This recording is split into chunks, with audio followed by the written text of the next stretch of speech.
scripts, I never had a car. I lost some bitches, made some money, I ain't mad at it all. Alright, boom. First thing you want to do is open a new adjustment layer and put that joint over your clip. Alright, so once you got that adjustment layer open, you want to go to the basic correction tab and get your white balance. Once you clicked on something white, you should see the color change. That's how you know you did it right.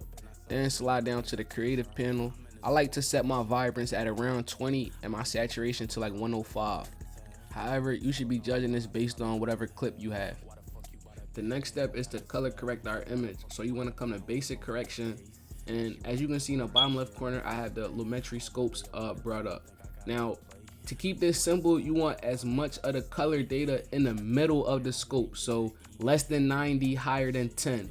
You don't want that much data on the outskirts, but we're just here to correct the image. We're not trying to give it as much color or style. We're just trying to make the image as correct as what your eyes should be seeing, because 9 times out of 10 your footage is flat or raw.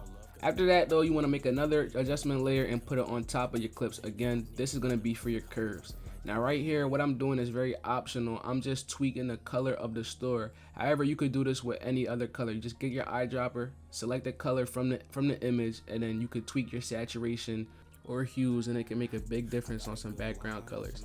Next, we're going to work on the RGB curves. You may want to make sure you put that dot in the middle, as it protects your midtones and it allows you to make an S curve here, as you can see. Now this is where we're getting our actual contrast in the image. You know, we're making our darks darker and our lights brighter. Once we're done with our curves, we're going to add one more adjustment layer, and this is really just for our color. So we're going to come back to the creative tab, and this is where you would add a LUT if you were going to, but we're just going to do this the old-fashioned way and tweak our highlight tint and our shadow tint.